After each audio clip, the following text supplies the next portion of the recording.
Ridiculous Crime is a production of iHeartRadio. Hey, Elizabeth Dutton. Zaron.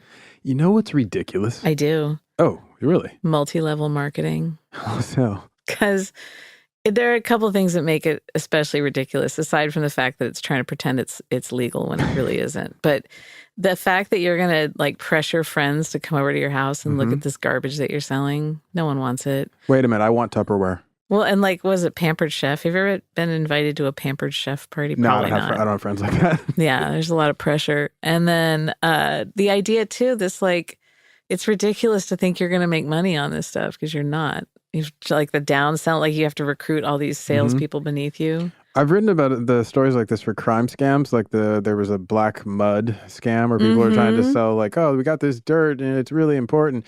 And it was constantly, the only thing I can compare it to, obviously, is a Ponzi scheme. Seems like you'd have to constly get new investors. It's a total new, pyramid scheme. Customers, I guess. Yeah. And the thing is it's like the LuLaRoe one, there are class action lawsuits right now that are accusing it. Like they are in the process of being sued. They're still just like pulling people in. Amwaying along. Yeah, no, it's ridiculous. Knock it off. Straight up ridiculous. Yeah, it is. What else is ridiculous? I've got one for you. It's a story, so hope you got your ears on. I do. It's a story of a one-time cop who was also a firefighter. He was an accountant, a school teacher. He wrote books. He was a U.S. Marine. He was also a postal carrier. He was a private dick, like a PI. He was in the music business. He booked acts for both country and Western, broad-minded. He was also the most famous polygamist in America. Oh. Yeah, big dude. Yeah, and he's got a lot going on. He was a man of many careers, and he starred in the movie that was made about him. It was called Alex Joseph and His Wives. He starred in his own... Okay. Oh, yeah, he's like that. All right. Now, the exact count is unknown, but it's estimated that over the course of his lifetime, he was married to 20 different wives. Oh. Yep. Oh, dear. And during that time, he fought the government to keep them as his polygamous sister wives. Yeah. Now, when he finally died, on his death certificate, in the space where it puts, like, what was this man's occupation? He said, please fill in the word pirate. Yeah. Now, others would have said, put in the words cult leader. Yeah, it sounds like it. So this is the story of Alex Joseph.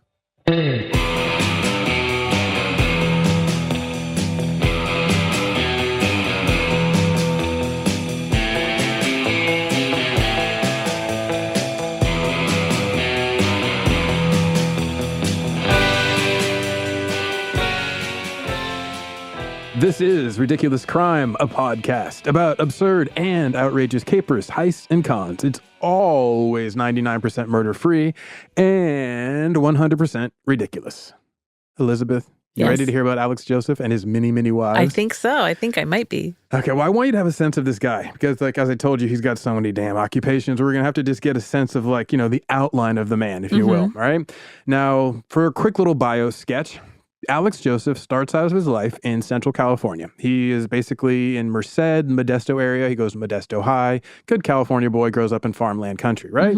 He moves around a little bit in his young years, and he goes and switches up faiths. He starts out, he's in the Greek Orthodox Church. He decides to change and become a Mormon. So he was is he Greek? No, he converted to Greek Orthodox, and then he converts to Mormonism. So in his young life, he converts to two different religions. Then he goes and joins the Marines. That becomes his new religion or whatever, Yeah. And then he spends the 4 years in the Corps, but he decides, you know what? I got to ditch these guys because in his words, quote, they are really a bunch of pansies. Oh. Yeah, he's a real Good hardcore. luck with tough act. Yeah. Nice and toxic. Well, we'll get really deep into that. Now, after him becoming a Marine and him deciding that they're a bunch of pansies, he's like, you know what? I'm going to go become a cop because maybe that's the kind of like danger and edge I need, right? He does 4 years as a cop, but he's like, it's not enough. I need more. Oh, God. So then he goes out and he's like, I'm going to become a horse rancher. But he's like, nope, not enough horses have kicked me. Nah, I need more. So then he's like, I'm going to become a firefighter in the national parks. You try to get me fires. Still just not enough to him, right? Now, at this point, we're in 1965. Okay. Right? And he's been a Marine, a cop, a firefighter. So it's just buying it along. The world, meanwhile, is also changing along with him. Right? Yeah. 1965, we're at like a hinge of history. Right. Everything's about to completely swing. We're already deep into civil rights. All of the stuff that's going to turn into the hippies is flowering. We see it all occurring, right? Now, he's looking at this world and he's like, you know what? I'm going to change too. I would like to transform and become the beautiful butterfly that is Alex Joseph. Now, he's 28-year-old divorcee at this point. As I told you, former cop, former Marine, and he decides now is the time to become a polygamist. Wow, he should have just become a crash test dummy. Just mixed it up. Well, he wants some damage. Well, yeah, does he want damage? But also, he wants the glory, not just the damage. Okay. The damage is how you get the glory. That's really what he's after, is the fame, the accolades, the shining light. He wants the laurel wreath around his head. Now, he decides, I'm going to become a polygamist. That should get me the shine I want. And I also probably need a nickname. So he gives himself the nickname El Brazo. Wait. Which is Spanish for the arm. Spanish for the brazo. Now, have you ever given yourself a nickname? Is that something that's come up for you? Certainly not the brazo. El mano, the hand. The hand. No, I've not. Aren't nicknames something that should be bestowed upon you? Generally speaking. Like self-nicknaming is a little... self-applied nickname's a little hinky. It's a little bit like, ooh, wow, you're a little high on your own supply, ain't you? No, call me Kino. They're like, no, I'm not going to do that. No one calls you Kino, sir. Yeah, so that's unfortunately kind of how his nickname goes. He keeps using it. Everyone else... in like the third person, he's like, El Brazo doesn't want to do that. El Brazo's not paying that parking ticket. El Brazo just destroyed that bathroom. El Brazo lives free. Now, El Brazo's pants are a little tight. Continue. El Brazo. So our man El Brazo, starting his new life as a polygamist, he decides to move to rural Montana because there's this colony up there in this town called Pinesdale. And Pinesdale is home to a polygamist, I don't know if I want to keep saying cult, but I'm probably going to just say cult, so forgive me if it's offends. But basically, there's a polygamist cult up there, and he's like, that's where I want to go be, right? And now it's being led by this dude named Rulon C. Allred. Rulon is R-U-L-O-N, Rulon. Rulon Allred. Now, Rulon is a peculiar dude. El Rulon. Yeah, El Rulon. He's the leader of his own Mormon splinter group, otherwise AKA a cult, and it's a Mormon fundamentalist colony, which had split over the issue of polygamy, right? Now, do you know about the issues of polygamy in the Mormon church? I mean, yeah, not deeply, but like... I got the history for you. Okay, you ready? thank you. 1852, the Church of Jesus Christ of Latter-day Saints, which is the full government name for the Mormon church, they decide that, their leader, Joseph Smith, has a new revelation that the whole community get down with, which is polygamy is the jam, man. He's like, you know what? I recommend that to all the men in the community. You need to get yourself some plural wives. And everyone's like, oh, word. He's like, yeah, that's the closest way to get to God. And they're like, okay, so bet, let's do that, right? So they decide they're going to do this. But this becomes a problem because although they live in the land of the free, home of the brave, in a place where there's freedom of religion, you're not allowed to be a polygamist. So these constitutional rights are in loggerheads. So this wasn't an original part of Joseph Smith's framework.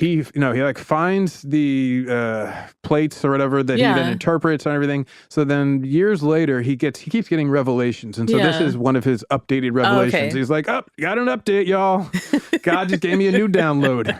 I get extra wives. Interesting. You guys do too, though. It's cool. Now, the Mormons, like, I don't know if people know this, and I'm not sure if you know this, but they had to fight for this right. And when I say fight, they fought wars. Oh, yeah. Wars against the U.S. government. 3 in Missouri, 1 in Utah, right? They're like, we want to keep our wives. Damn it. We will fight and die for this. And it eventually becomes a problem when Utah wants to become a state. They're like, because they're a territory for the longest time. And so finally, at the end of the 19th century, they're like, can we be a state? They're like, America's like, yeah, you can join the union if you get rid of those polygamists. They're like, but that's our culture. Respect our culture. And they're like, no, that's our law book. And so like, okay. So then the Mormons go, well, all right, switch it up. And so they decide to make a law saying polygamy is out. And then the church follows suit. And in 1890, the church makes it official. Polygamy is out, right? Okay. Now, a bunch of Mormons are like, oh, man, that's not right. And they don't cuss, but they're like, that's some BS, man.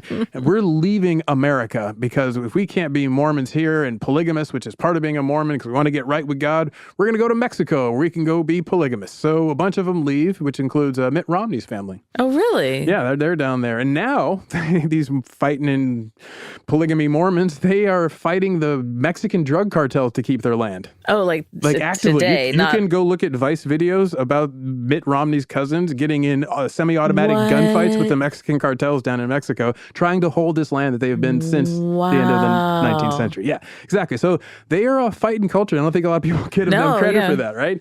So anyway, back to the Mormons in America. There are some that decide not to go to Mexico. They decide to stay in Utah, Arizona, Montana. That's what Rulon Allred is one of the polygamists, and they're called Mormon fundamentalists. They decide to start a little colony in rural Montana where nobody's looking for them, right? So this, of course, when nobody's looking for it and you're trying to get away with something, leads to all sorts of cultish behavior, right? So you got rural communes, colonies, and a single guy going, God talks to me, right? Yeah. So this is a deal for the community, right? Now, Rulon Allred, as I said, is saying God talks to him. And I mean officially, he is a living prophet on earth. Just like Joseph Smith. Officially. Yeah, and he's not the only one. There's apparently a lot of them. So this is kind of like a bag in the 60s and 70s is for you to suddenly become a fundamentalist Mormon prophet.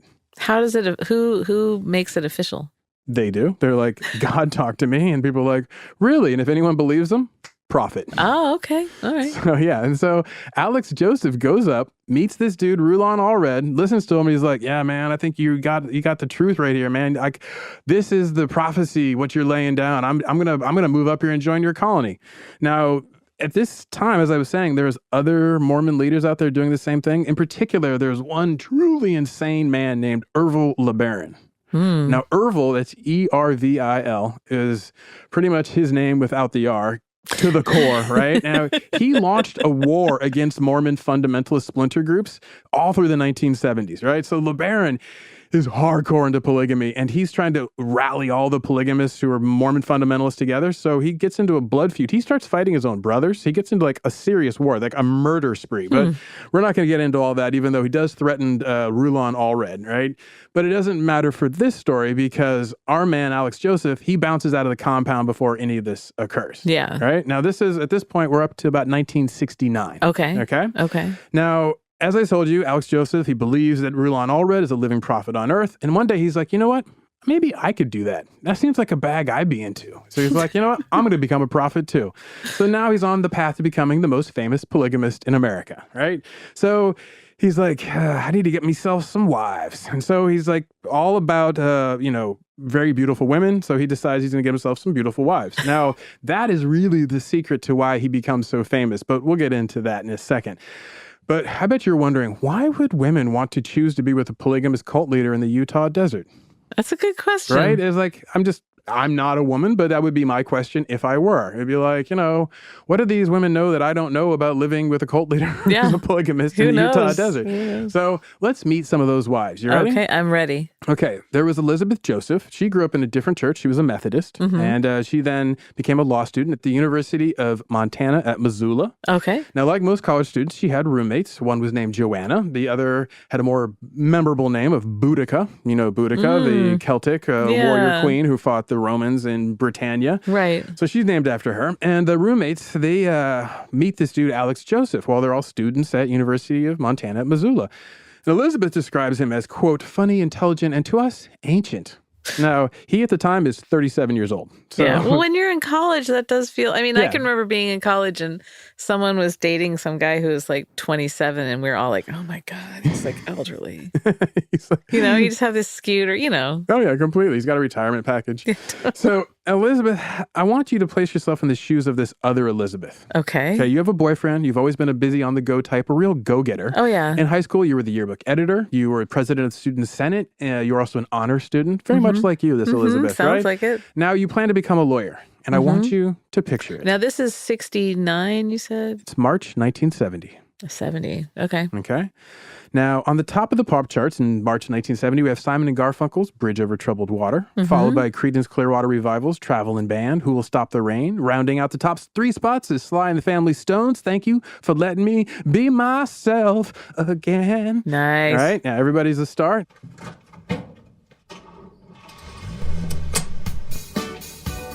You're in the car with your roommates on your way to a group date. Your boyfriend's in the car. Boudicca's there with her boyfriend. You're all on your way to dinner. It's Alex Joseph's treat because he knows you're all struggling college kids. Yeah. So at dinner, you guys are having fun. You're laughing. You're having talk about college. Exactly. Your boyfriend, he's a little shy. Boudicca's boyfriend, he's a talker. So he's chatting it up. Alex Joseph is charming the table. He's telling stories about flying across the prairie to Utah and Arizona in his private plane. Confident, charming gentleman, right? And yes. So Alex isn't my boyfriend. No, Alex is just there. He's just there. You have your boyfriend, and Boudica has her boyfriend. You guys are all to dinner with Alex Joseph, and then right? he's just fifth wheeling it. Yep, and after dinner, you all enjoy a stroll in the night air of Missoula, and it's a college town, so there's other young people out, and you guys are seeing each other, waving, whatever. You and Boudica are chatting. You talk about how cool Alex seems, right? Then Alex Joseph goes home with your roommate, Joanna, and you don't see her for a few days. A month passes, then some more time, and then when you finally see your roommate again, she now says, by the way, I got married. She decided to become a plural wife of that guy, Alex Joseph, who you met. And you're like, oh, wow. A little while later, Alex Joseph comes back to Missoula. But Joanna doesn't come with him. This time, he just picks up Boudica, takes her out. They go out on the town, right? The two go for a night.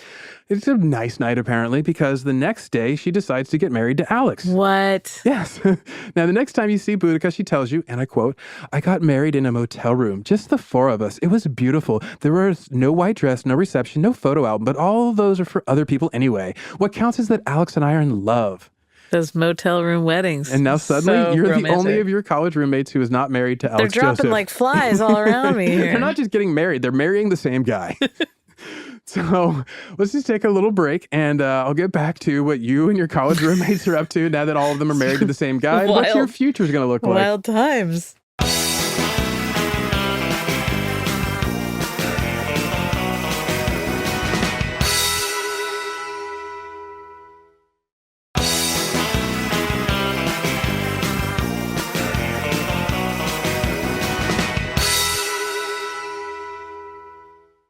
Okay, Elizabeth. Zaron.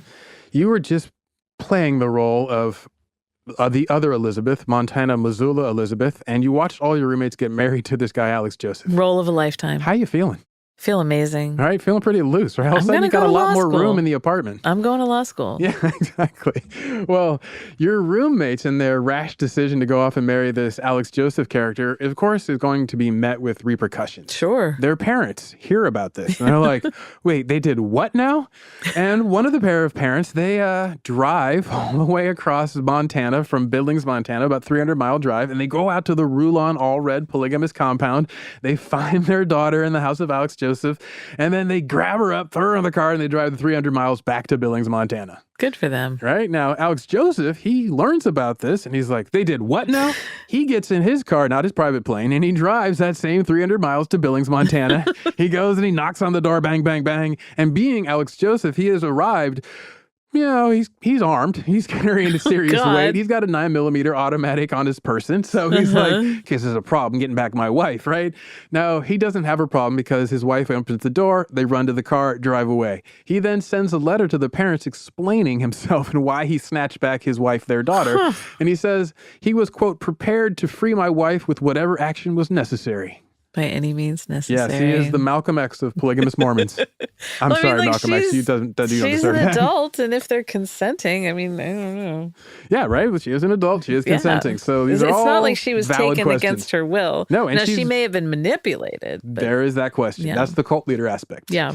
So meanwhile, the leader of this polygamous commune, Rulon Allred, the living prophet on earth, he, being a prophet, senses trouble. And he's like, these parents are going to be an issue.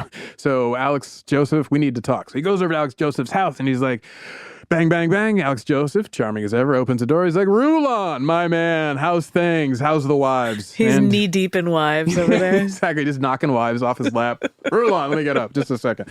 So Rulon is not pleased. Rulon is actually red-faced and pissed, right? And he tells Alex, you did not seek nor receive approval from the priesthood council of my church.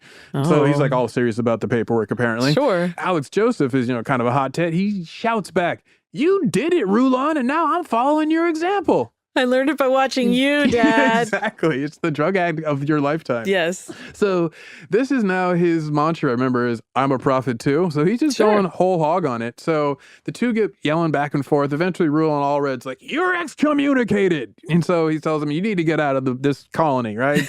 So he's like, okay. He's like, not only out of this colony, you got to get out of Montana or else. Oh. Because remember, I was telling you, these guys were in a rival fight, and there's old Ervil LeBaron. Well, my man Rulon Allred was no slouch either on the threats. Yeah, because I get my first instinct is to be like, oh, or else, and then these guys would do or else. Yeah, they are ready for the or else. They're all about the else. They got options for else. So anyway, now that Rulon has threatened him, Alex Joseph is like, you know what? It's time for me to start my own church. So he then, when in doubt. Yeah, and also he takes another wife. So because 1 and 1, why not both? So Boudica and Alex, his wife, third wife, I guess, Boudica, she returns to Missoula for a visit. Oh, my old college town. I loved it here. I had so much fun before I became a married wife, right? And she's like taking him on the tour. Now, Boudica, for whatever reasons of her own, she decides to try to sell Alex on getting another wife. She's like, you need a fourth. She's a tired. Nice round number. Yeah, she's tired of him. So, and this is, you're Elizabeth. She later recalled that, quote, she wouldn't give Alex a moment's rest about me. She put my picture up on the headboard over his bed, and she wrote to me every day. Ew. Right? I thought you'd like that detail. Yeah, I love it. It's over just look at her. Anyway, it works. Alex Joseph invites Elizabeth out to his ranch. He's like, you got to see the red rocks. It's a beautiful vista. She's like, I like rocks that are red. So Elizabeth goes out there, and she's like, well, here, I want you to be Mormon fundamentalist Elizabeth again. You ready for... I'm ready. Hold on. Okay, I can do it now. Okay. Now, picture this. Alex Joseph lives in southern Utah, those red rocks I was telling you about, 7 miles north of the Arizona border. He's found his own commune. It's a ranch he's decided to have a go with, right? And he's building his new church. Being that he's a pilot, this rural distance isn't a problem for him. It doesn't mean the same thing it means to other people. He just gets up and joins the clouds anytime he wants, and then pops on down to his ranch, which sounds all enchanting to you. You're like, wow. Every time he talks about flying, you're imagining yourself in the clouds. He's a real jet setter. So you agree to go with him and visit this ranch. You're like, ooh. Now, while you're there, you get married. Oh, whoops. He just slipped up and fell in a marriage. Whoopsie. So it's a casual affair. Some would call it beautiful. Was it in a motel room? No, this one was outside. A bright spring day. The parking lot? No, outside of a Quickie Mart. You got free slushies, though, so that was good. No, yeah, now you are the fourth Mrs. Alex Joseph. You have joined the Sister Wives Club. Oh, boy. How do you feel in your one big happy family? Not so good, Bob. So it's 1970 now. And the hippie dream, by the way, is still alive and well in the country.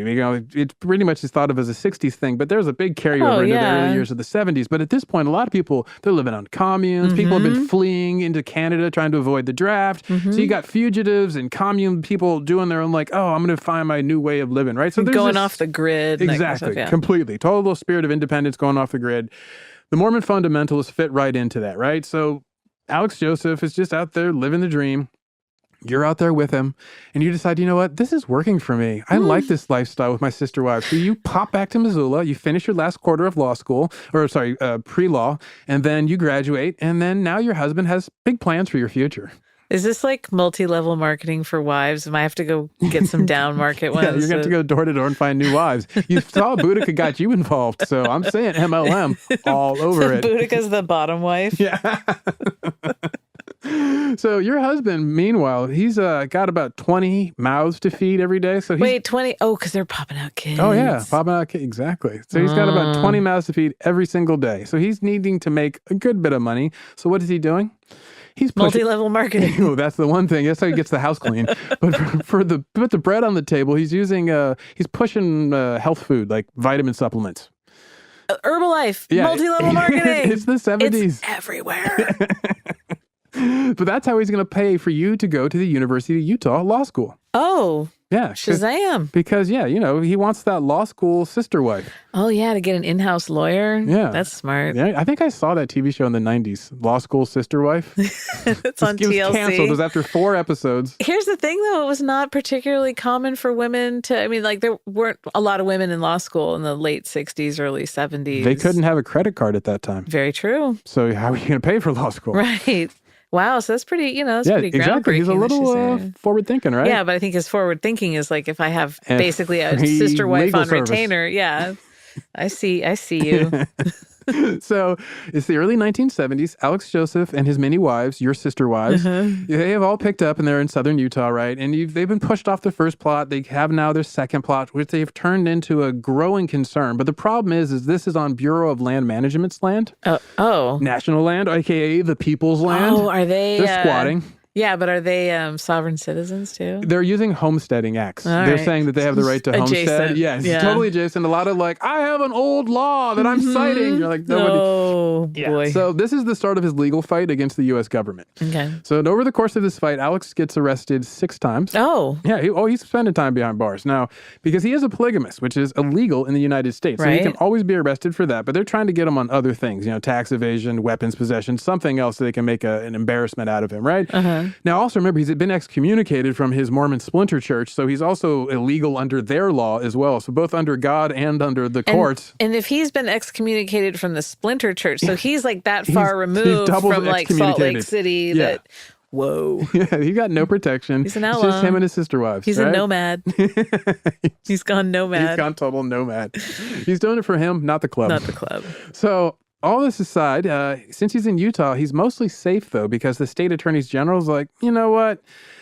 It doesn't really matter. Joseph is, quote, not legally married to any of his wives. They signed contracts, so therefore, technically, he's not a polygamist. So no convictions are able to really land. And so he just keeps fighting and they just keep papering him, arresting him. FBI agents are harassing him. But he does still, meanwhile, have Ervil LeBaron to worry about. Remember him? Yeah. Ervil LeBaron? Evil without the R. Exactly. Look at you. Well, Ervil, meanwhile, is fully embroiled in his war right now. He has already dispatched Rulon Allred up to Mormon fundamentalist heaven. Okay. Oh, that's a gentle way to put it. And he's got Alex Joseph running a little tight. He's looking over his shoulder. He's carrying lots of heavy guns on him. At one point, he gets interviewed by a reporter, and the reporter notices his paranoia. And I quote, Joseph, too, has received threats. For protection, he carries several weapons. He sleeps at various times and is, quote, suspicious of everything. During an interview for this article, Joseph put a loaded gun, hammer open, on the table in a small apartment. The gun barrel was pointed squarely at this interviewer. Oh, yeah. I'm going to say no on that one. So, is the story worth that much? Oh, as a journalist, yes. I got to say yes, because you don't really think he's going to shoot you. As someone who likes being alive, no.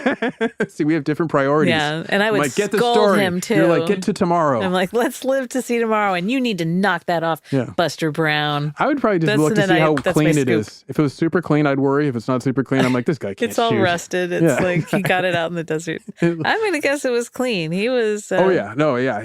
He like sneezes and throwing stars come out of his shirt sleeves. It's dangerous. There's no safety there. Well, he explains to this interviewer why it is that he is this way. And he tells them, and I quote, I take no chances. I'm always on guard. There are hundreds of people out there who want to put me in the sand.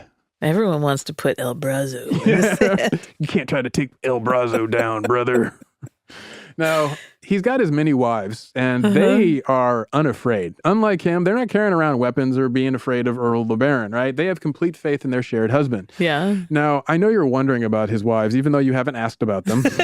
Just desperately wondering. I know. You're like over there sitting, I want to know more about them. How many are there? Remember, there's 20 over the course, right? 20 total. 20 total over the course of his life. That's estimated. That's his own estimation. He doesn't quite know. He lost track there in the middle years. Is this like when some people you talk to him like, how many dogs have you had in your life? Yeah, a lot like that. And then like, some met unfortunate ends. Yeah, well, a couple of his wives divorced him. A couple of them are just fly-by-nights. But most of them he holds down, right? Fly-by-nights meaning they escaped. They left. They got out by nightfall. So they were one day, by nightfall, flew away. Anyway, can you imagine life as a sister wife? No. Although, here's the thing. Like, if it's consensual and they all just want to live together, I don't really give a toss what anyone does as long as, but if it's coerced, obviously. Yeah, we're against that. But let's imagine that it's all consensual adults. But I think that then you, in these situations, then you kind of do look at it like a legal contract, kind of, if you're saying that marriage is the component of the legal contract part. I don't know how emotionally involved I could be. Like, I don't know. I could not have like share someone with a bunch of other broads. You know, and I'd feel weird about it. But then I guess if you really aren't that invested in them, you just be like, all right, look, we're sharing the labor for this guy. Like this, whatever. We'll take turns with our health supplements we want. I'm gonna be out here sweeping the dust off this dusty back patio. It'll be right back. You gotta do the laundry. I mean, like, especially if you got a grip of kids like that. No, wait, well, flip it though. So instead of you having to like, spread like house care and child care, right. What if you are the wife to a harem of brother husbands? Oh, and that's interesting. So let's flip it entirely. I don't want to deal with all that mess. No, they're cleaning up the mess. They're your brother husbands. You got them on like, chore patrol. Can I banish some if they're annoying? Oh yeah, no, totally. That's part of the rule. He does that. Alex Joseph has a house that he sends like ones off to, and they're like being a little like. Well, I'm officially a prophet now, and so let's see. Maybe I don't know. Again, still, there's too many moving parts. Too many people. Oh God. Sorry. Yeah, I don't know. I don't like to judge, but I do love to judge. Yeah, secretly, I love to judge. So yeah, I don't know. The whole like man harem. Hairy man harem. Imagine that bathroom sink. Yeah, it's like, no, I'm going to wind up doing the laundry of 7 dudes. Yeah, your standards are higher than theirs. Cleaning out. Yeah, exactly. Screw that. Like, Sven, I told you about the sink. Jurgen. They're all Swedes for some reason. I'm like, oh, you're gross. Importing them from Minnesota.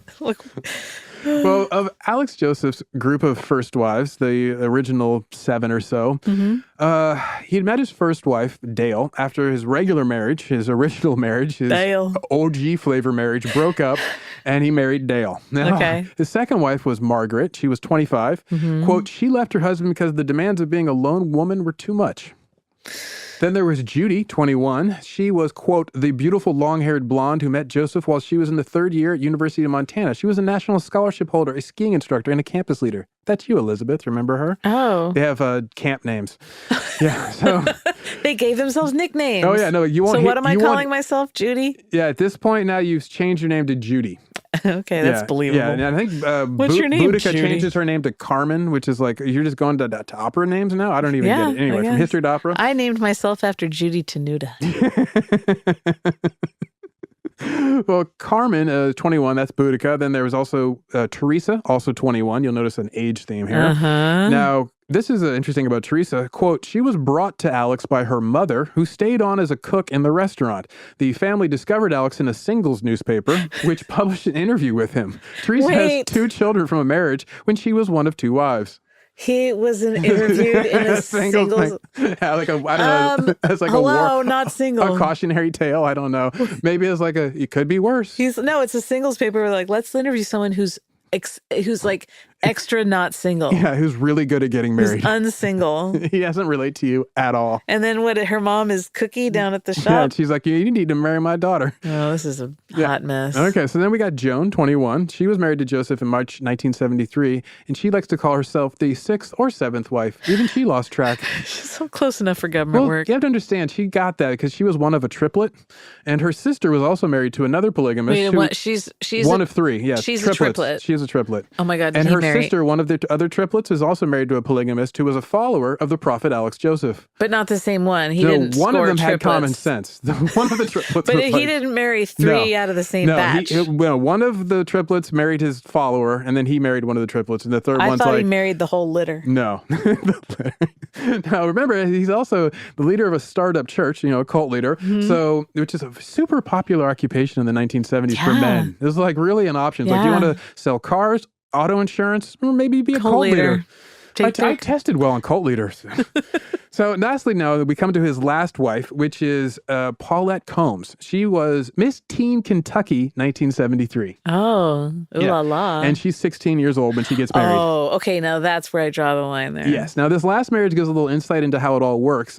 Quote, at a wedding ceremony overlooking the Brigham Plains, Utah, where the other wives sang songs after each giving permission to accept her as a sister wife, Paulette said, I've never been happier than at this moment. I am honored to become a member of a family where there is so much love. Her new husband, Alex, boasted, I'm the lucky one. Paulette is beautiful. Well, that's all that matters. Yeah. Now, Elizabeth, since I know you're wondering how it all works in the bedroom, you're just too decent to ask. They all share him. So there you go. I was not wondering. I had put in a hard steel wall. Wall of Jericho? I had completely desexed this entire thing, and they were just roommates. Well, and I didn't, let's stop it. And that wall's up. Wall going up. I know you're just pretending because you are curious. And so I quote, Alex himself insists there's no competition for either his body or his time.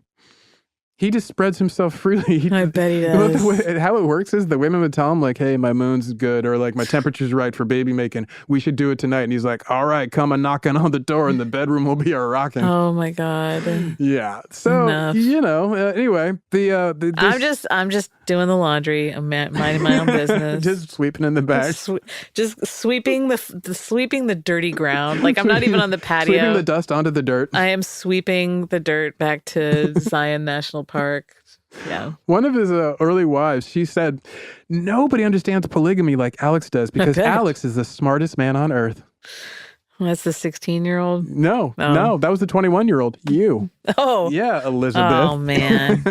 Well, let's take a quick break now that we've met the wives, and I'll get to how all of this gets resolved in the most peculiar way. I love it.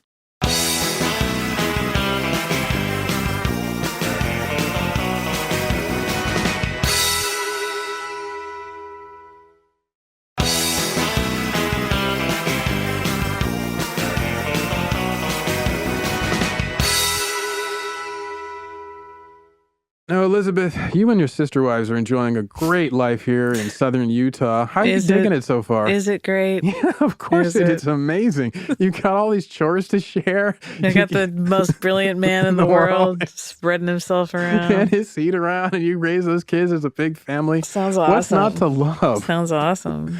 Well, apparently, the sister wives, they consistently, in everything I read, they said that being a sister wife worked well for them. Did I ever get to go to law school? Yes. And you graduated. You become a lawyer. But I don't really have a practice. Some of them become journalists. No, you do. Like, some become journalists. You're still in law school at this time. You're getting your law degree.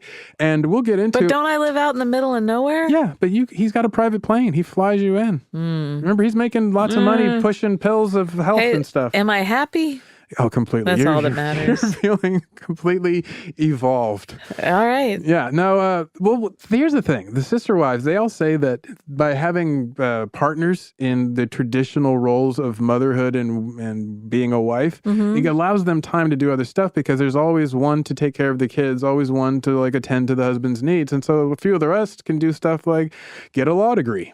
So they keep talking about it as a feminist practice. Okay. One of them even goes to the National Organization of Women and gives like a speech about it.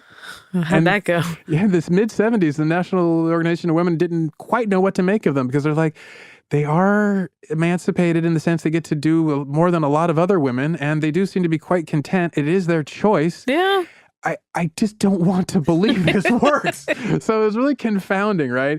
Until you hear Alex Joseph's take, and then it all gets cleared right up. Yeah, I would imagine so. You ready? Yeah. I quote my man, Alex Joseph. Yes. I'm a chauvinist pig. No question about it. The women's liberation movement is going to hate me, but women's liberation didn't get born out of polygamy. It got born out of monogamy. It was monogamy that was holding the women captive. My wives don't belong to a woman's liberation group, and I'll tell you, there isn't a woman who has got the same liberties and freedoms my wives do. Okay, so that's what you got at home? And no, this is not so good. Not so feminist, huh? No, not so much. So... because I know you also want to know more about life inside their happy home. You just don't want to admit it. Please tell me more. I'll let you know how it is that they manage the children and the whole, like, how do we share Alex? And I don't mean sexually. I mean just like who sits next to him on the couch, you know, like when you're watching a movie together. Knock yourselves out, ladies. I want no part of that. Who's making the popcorn, right? Exactly. So this is from a news story. The one reporter captured when they went to the Alex Joseph compound in 1975. And you are still a happy sister wife at this time. And you are almost about to graduate from law school. Okay. Quote, when Alex Joseph leaves for work, he kisses a dozen cheeks, pats 6 children on the head, and proceeds to earn sufficient money that day to feed 20 people 3 meals. You see the thing. And when he flops on the couch come evening, a beautiful black-haired girl slips under one arm, a long-haired blonde snuggles under the other, while a trim lovely wearing a Bowie knife brings him coffee. Wait. And another wearing a bandolier opens a briefcase to discuss various legal problems. Oh my God. Wait, am I wearing a bandolier? Yes, you are. Oh my God. This is like a fever dream. I'm so confused by my fake life here. Well, when your husband is going out of the house to earn all the keep for you and the other 19 mouths to feed, how he does it is by harvesting wild ginseng from the red hills of the desert. Give me a break. He also buys turquoise jewelry from the local Indians. Of course he does. He upsells it on out markets who can't get MLM. to it. Yes, exactly. MLM. And of course, he also has his restaurant, El Brazo's Red Desert Inn. No. Yes. Oh boy. He's pulling down $250,000 a year from all these different scams and business opportunities. But doesn't it sound like a 70s like B movie where he's just lounging around? Oh yeah, all totally. these ladies draped on him. Mm-hmm. Well, dude, the wife in the bandolier with the briefcase of legal issues. Me? Yes. As she could well attest, there is a lot of trouble outside of this happy love It nest. sounds like But inside, 70s fever dream. 70s fever dream, but like a constant stream of reporters apparently. Oh yeah, and also FBI agents. Oh. Because I've been kind of leaving out that is there's a stream of FBI agents always. I told you, I hinted at it earlier, they were arresting him all the time. Yeah. Well, they're harassing him. They go down to El Brazo's Red Desert Inn and they check on like the health food inspections or whatever they have to see if they can catch him slipping, right? And it's just not working. Now, according to our man Alex Joseph, he claims that there is a list of 300 people who would like to have him who have sworn to kill him. Oh. And remember, Ervil LeBaron is still alive and he's got his And sworn he's bad blood oath. boy. And he's putting people in the sand. So Alex Joseph, meanwhile, isn't going anywhere. And he tells a news reporter, quote, "I've been run out of Montana, run out of California, and now we're holed up here in the hills and we're running no more." Oh. So he and the sister wives are ready to fight, right?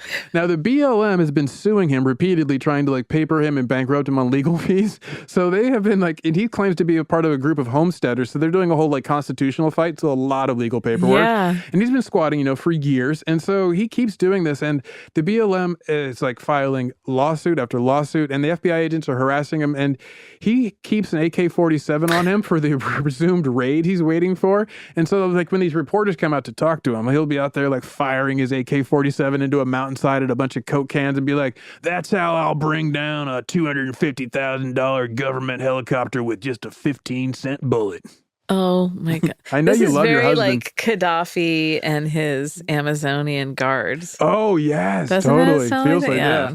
Well, also remember, he has the Bible, which he keeps on him at all times. So that's the other he part keeps that thing on him. I keep that thing hot. So he pulls that thing out at any cause. And he's like, by the way, did you know that there are 50 places in the Bible where polygamy is not only allowed, but is actually recommended? And people are like, "No, I had never heard that. I did not know the Bible was cool with polygamy like that." He's like, "Not only that, but Jesus Christ himself was a polygamist." Now, I've read the Bible. I do not remember Jesus Christ having a harem of honeys, but, whatever.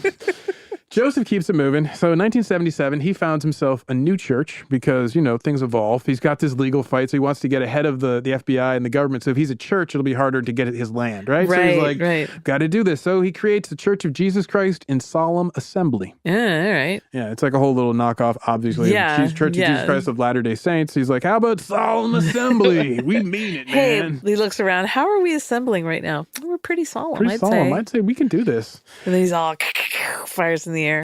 Bang, bang. He also, by the way, creates at the same time the Confederate Nations of Israel.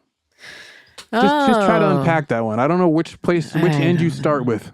He's sneaking up on sovereign citizenship. Oh, yeah, he's stomping on it. Yeah. He's boots deep into it at this point.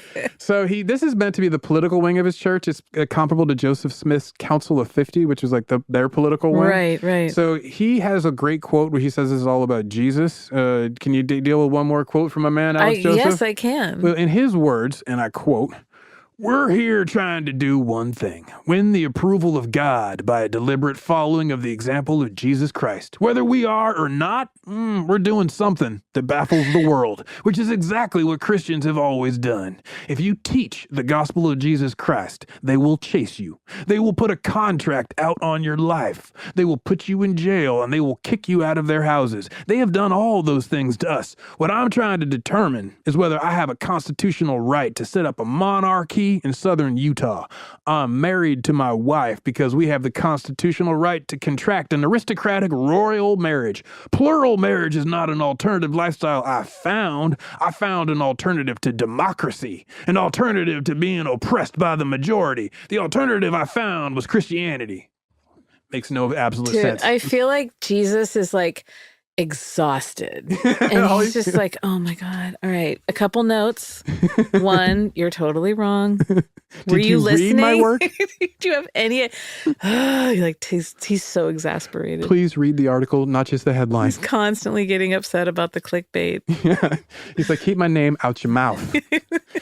So now he's like, look, I'm a king in the desert, like my man Jesus Christ, and a polygamist, like my man Jesus Christ. But unlike Jesus Christ, I'm also a gun-toting former cop and Marine who's also in a war to overthrow the U.S. government. Right. So mind your P's and Q's on the ranch. Now, as the story develops, he is about to make Democratic history, which is just all kinds of ironic because of what I just told you, right? Yeah. Well, you remember how I told you one of his many wives said Alex Joseph was the smartest man on earth? Yeah. Your husband, you know him. Oh, yeah. He's a total genius. Well, around this time, we're up to about 1980 now, and he's kind of fallen out of favor because the 70s are waning. We're about to get into Reagan America. People don't care so much about a polygamist in the desert in the Utah. It's just not that 70s anymore. So he's like, how do I get back in the national news headlines? Oh, God. He's like, I got to take it back to the deep cuts, the old school original hits. So he goes back and he says, you know what Joseph Smith did to get attention? So he announces, just like Joseph Smith before him, he has discovered and decoded his own ancient relic that proves that Jesus was misunderstood. And to quiet the non-believers, he claims that due to his FBI training, and I quote, Utah polygamist, this is from a news story in the Salt Lake Tribune. Okay. Quote, Utah polygamist Alex Joseph said Friday he used techniques he learned at an FBI fingerprinting school to translate writings on an Egyptian burial disc, which contains so much information, quote, the Encyclopedia Britannica can be rewritten. Oh. Now, he makes his announcement along with his new book, Dry Bones, A Resurrection of Ancient Understandings, and he claims, or explains rather, that the ancient Egyptian text that is on the burial disc, which he discovered buried in, I guess, Arizona, and spent time decoding, is written in 3 languages. There is a mathematical one, a geometrical one, and an astronomical one. Okay. And it's an Egyptian artifact. In Arizona that has 3 languages that 2 of them are mathematical. But is this some ancient alien stuff? I don't even know anymore. Yeah. At this point, we're out past even that dude in wild hair. He takes it back to the old compound and they're like, yeah, that makes total sense. And like looking at each other all wide. Like, is it time to pack our bags? Yeah. Can we go get Tupperware? So, meanwhile, he's telling everybody that this will provide information on Jesus Christ, resurrection, the connection between the Egyptians, the Hebrews, the Celts, the Druids, and, of course, the American pioneers. Oh, of course. Because the ancient Egyptians were on that. They knew what was coming in the future. Yeah. People need to know about this place called America. So in 1983, after that fails to get him the acclaim he wants, he decides he's going to get into politics. He's like, you know what? That's the future of America these days. Sure. So he renames his town Big Water, Utah. Because it's in the desert and Big Water fits. I don't know. He names himself the first mayor. Actually, technically he has an election, but it's all his family. It's the wives. So they all name him the mayor. At least they're allowed to vote in that town. Which also now makes him, by the way, the first official openly polygamist mayor in America. Oh. And he's also a Republican. He's the first official Republican polygamist mayor in America. It's not an incorporated town, though, It is, yeah. He incorporates. That's why he gets a town and you have a mayor, yeah. Wow. And his wife, you, by the way, are the city attorney. Well, sure. Yeah, so good job on you. Wow. Look at that law degree paying off, huh? I got a job, I got a degree, I got someone cleaning the house. This is great. You got other sister wives taking care of everything. I'm just going to be out back sweeping the desert. Filing new paperwork against BLM again. Well, all of this heat gets him back in the national news because of polygamous mayor who's a Republican. That's good for headlines. And the libertarians come around. They're like, hey, man, you ever thought about switching parties? He's like, yeah, I could be into that. And he decides to become a libertarian. So then he switches, and then you and the whole city council all switch parties. And so now the whole town it's the first town ever run by an entire libertarian government. Wow. So there you go. That's where you get libertarians. There's your government. There you go. So meanwhile, people are like, hey, man, Alex Joseph, how is it that you, a polygamist, a known law breaker, can be the mayor and upholder of the law? It's like, good question. I'm glad you asked that. What I do doesn't break the law. I've been doing it openly out in front for years.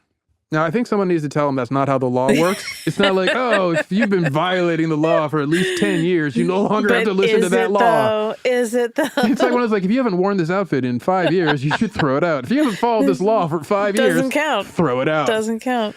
Well, in 1994, after 3 terms as the mayor of Bigwater, Utah, Alex Joseph walks off into the sunset, sends his sombrero flying off into the distance and says, I'm out of politics. And he just retires to live with his sister wives. And for the next 4 years, he does exactly that until he dies in 1998. Huh. Yep. He has 7 wives at the time out of his 20 of his lifetime. And he left behind an estimated, can you guess how many children? Oh, tell me. 21. Great day in the morning. 23 grandchildren. Wow. Well, that's not a lot of grandchildren come out of 20. Well, I don't know. That was a while ago, though. Well, no, because remember, he's getting them pregnant in like the 70s. Yeah, and then he has 20. So he has 21 children. But so they're just starting into the grandchildren years. If you work I guess, out, yeah, that's true. Now, are they still there? They are still there, out there. Yep. And they have an openly gay mayor. They did after him, and that was a big talk. And some of the sister wives were like, I'm not down with that. But, to each their own. So they're very they're hoping people say that to them. Yeah, they like to be an exemplar of libertarian values. So there's our story of Alex Joseph and his mini wives. The coat of many colors. So what's our ridiculous takeaway, Elizabeth, the sister wife? The ridiculous takeaway for me is I'm torn about wanting people to be able to do what they like, but then I'd worry about the exploitation. No, I know. Exactly. I mean, the 16-year-old that's troubling. Miss Kentucky teen. And troubling is an understatement. Yeah, exactly. No, that's clear that basically, well, here, just to put it all into a fine point, like you, I agree that people should be allowed to be as freaky deaky as they want. I want everyone to do what they want as long as they're not hurting anybody. Yeah. And this is my last quote from Alex Joseph. He said, and I quote, "We should have the right to be considered normal people, not freaks. We should have the right to be proud of ourselves and our ways. We don't push polygamy on others. We want others to understand and accept us." Now, I agree with him. There are no freaks under the sun. So as long as you're not hurting anybody, I totally agree. But the 16-year-old daughter... That's where it gets... Well, and he has a track record. You can see that he's... And they're all young. He's not marrying any 40-year-old sister wives. Well, he wants, young, able to be bred. And when he focuses on the 16-year-old, it's not like, oh, we have such a great report. He's like, look at her. She's beautiful. I'm the lucky one. Yeah. So what's I think he going to talk to a idea. 16-year-old about? What do they have in common? Yes. Yeah. What interests could they share? Bird watching. Rock skipping. So now, as we've always said, you and I keep saying this, we don't really like to judge anybody on this stuff. And it's debatable about if this was consent. This was a little bit different time. A 16-year-old, I'm not going to get into all of this stuff. But I don't know her. I don't know but she said that she made her decision, free, consenting, adult, so forth. So let's just say that's the case. Yeah. Just for the sake of argument. Yeah. But let's make no mistake, Alex Joseph is no folk hero. No. This dude is not my dude in this case. And he's just a dude who went up against the law. And so he could do whatever he wanted to do, which is very common. It's actually surprisingly common amongst people who were once cops. He sounds like he got away with it. And people like me, to be fair. He got away with it, though. Yeah, he did, pretty much. Huh. He broke the law long enough that it wasn't a law he had to follow, I guess. So that's the story of Alex Joseph and his mini wives. I like it. Not really, but I like it. Well, thank you for joining us. I'm Elizabeth Dutton. Over there is my sister wife, Zaron Burnett. Howdy. You can find us online at Ridiculous Crime on both Twitter and Instagram. You got a tip for us about a ridiculous crime that you committed and you'd like us to hear about? Hit us up. You want to confess to a ridiculous crime that your family committed? We love those too. Rat them out. Hit them up, rat them out. And email us at ridiculouscrime@gmail.com.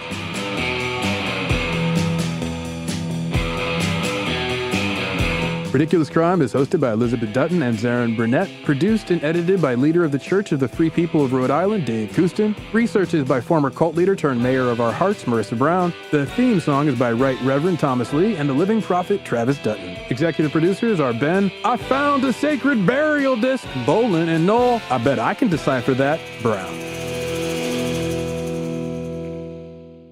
Ridiculous Crime is a production of iHeartRadio. For more podcasts from iHeartRadio, visit the iHeartRadio app, Apple Podcasts, or wherever you listen to your favorite shows.